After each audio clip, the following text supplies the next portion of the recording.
I think we're going to get started. So our first speaker is Sinan Hasanov. A little goes a long way in tuning configuration selection for continuous kernel fuzzing. Hello everyone, welcome, and I am so excited to start this session, and I'm delighted to talk about our work and results. And before starting, I would like to thank my collaborators, Dr. Stefan Nagy, and my advisor, Dr. Paul Gizello. Okay, let's start with the talk. So, Linux kernel, it's a large and complex piece of software. It has around 25 million lines of C code, and it's also growing in a rapid fashion. In the past year, on average, 227 commits have been pushed to the kernel daily. And a code base this large and growing in this pace is prone to bugs and vulnerabilities, and Linux is no exception.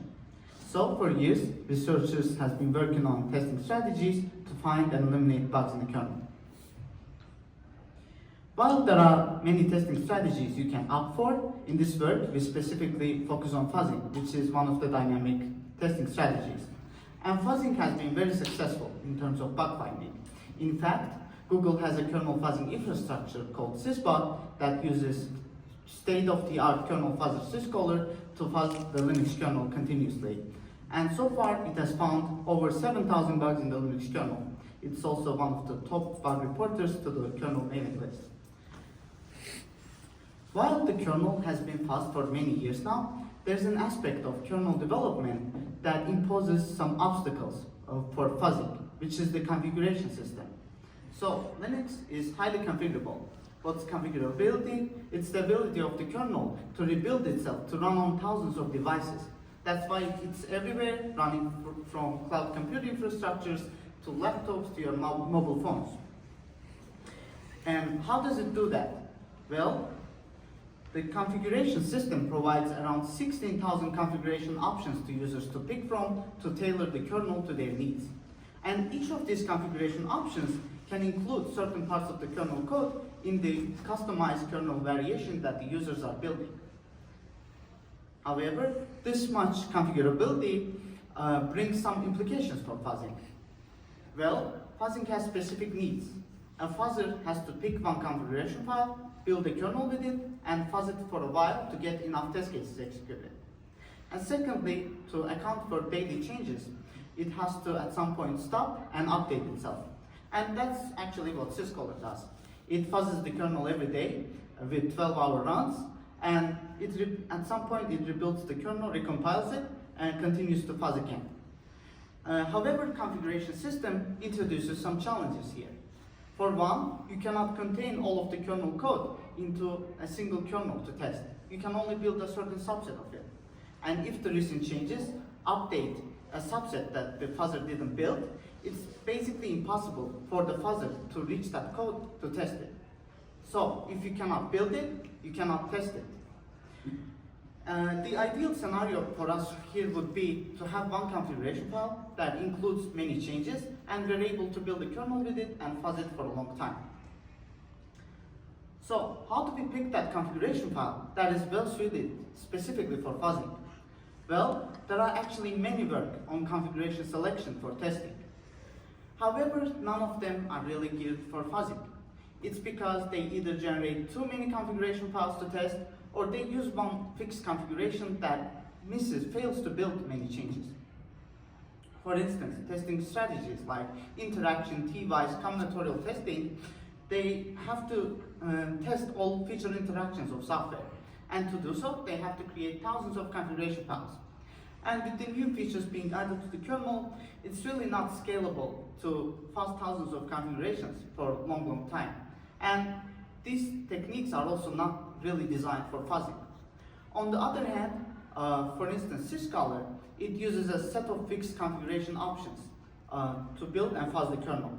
However, these configurations do not change much over time, and therefore they miss almost half of the recent changes made to the kernel. So again, we still need one configuration file that includes some changes, and we're able to build a kernel with it and fuzz it for a long time. Well, there is a new approach called configuration repair that can actually include changes. via modifying a given kernel configuration file. And it does so by generating only one or very few number of kernel configurations. Here you can see the brief diagram of configuration repair process. On the left, we give it a change and a kernel configuration file that is currently used by syscaller to fuzz the kernel. And configuration repair automatically finds the constraints of the change being included, and then it uses an SMT solver to find a solution that satisfies these constraints. And that solution is actually a kernel configuration file that is based on the original configuration that we provided to it. And we call this configuration file a repaired configuration file. And this seems like a reasonable method for fuzzing, and it seems to resolve the trade-offs between having too many configurations to test versus using one fixed configuration that misses changes. However, it has never been tested for fuzzing before. So we decided to measure the efficacy of repaired configurations under fuzzing settings. So we took one original configuration file currently used by syscaller to build and test the kernel, and applied configuration repair on it to get a repaired configuration file. And then we built a kernel with the repaired configuration file and fuzzed it. To also compare, we built a kernel with just the original configuration without applying configuration repair. And we did this experiment for 50 times. And to fuzz kernels built with both types of configuration files, we used the same kernel fuzzer, syscaller. And we gave each run a fuzzing budget of 12 hours, because that's what actually syscaller does. It fuzzes the kernel in 12-hour fuzzing budgets. And we wanted to look at fuzzing metrics like bug finding and performance impact in terms of code coverage and test cases executed. So let's look at the results. First, we looked at the total number of bugs found by each approach. And here you can see the Venn diagram of it. On the left, you can see the number of bugs found with repaired configurations, and on the right, you can see the number of bugs found with original configurations. And red intersection mark the overlapping bugs. As you can see, the number of bugs are quite similar. However, surprisingly, the bugs themselves were almost entirely different. So this shows that without changing much, we just changed how we pick configuration files for testing, we were able to get almost completely different fuzzer behavior. And also, as we both approaches find different bugs, fuzzing with repaired configurations can be a good complementary solution to regular fuzzing with original configurations. But mind you, most of these bugs were already reported, and we were more interested in the number of bugs that were previously undiscovered in the kernel.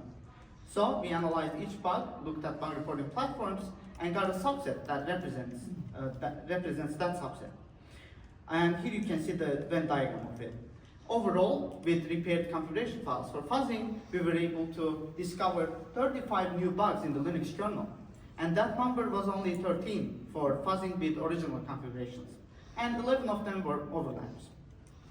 So again, without changing much, we just utilizing repaired configurations for fuzz testing, we were able to find tens and tens of novel bugs in the Linux kernel, and 2.5 times more new bugs than just fuzzing with original configurations. So we reported all of these bugs to Linux kernel mailing list, and 8 of them so far were confirmed by kernel maintainers. And we were able to get 4 of them patched. And one of the bugs was acknowledged as a security vulnerability with medium severity by Red Hat, and we were given a CVE number. And also surprisingly for this bug, we were able to reproduce it on a kernel built with original configuration files. So this shows that while we use the repaired configurations and find different bugs and new bugs, we were also able to find bugs in the kernels built with just the original configurations. And lastly, we looked at the performance impacts of utilizing repaired configurations for fuzzing. And here we looked at classical fuzzing metrics like code coverage in terms of basic blocks covered and fuzzer throughput or test cases executed. And the key insight here is that the difference was not significant. Let's quickly go through the plots here. On the left, we have bar charts for average code coverage numbers.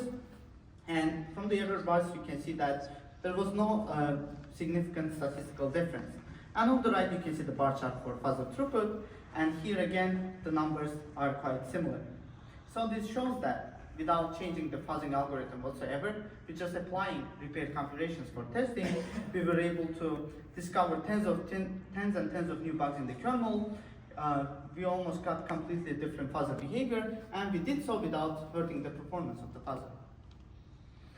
So in this work, we analyzed current configuration selection strategies for testing. We specifically looked at the efficacy of utilizing repaired configurations for continuous kernel fuzzing, and we saw that by just making a little change of utilizing repaired configurations for fuzzing, we were able to get tens of novel bugs in the Linux kernel, and we got different fuzzer find different bugs, and we did so without even decreasing their performance.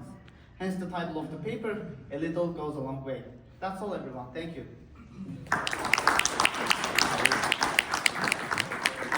anybody have any questions? Yes. The fuzzer itself is non-deterministic. If you run the fuzzer on the same configuration repeatedly, how big is the overlap of bugs that you're finding? You know, have you tested?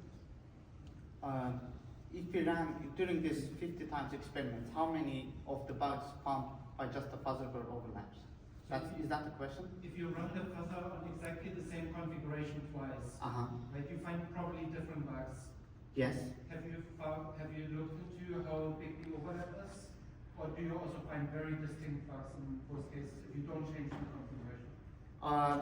To be honest, we didn't look at specifically how many % of them were overlaps, but it was quite diverse. We had throughout the rounds, we had some bugs that were overlapping and some bugs that were different.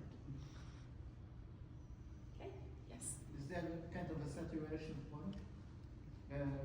Is there kind of a saturation point? So if you run a number of times, Saturation point in terms of that you are not finding new bugs. with repaired configurations. Exactly.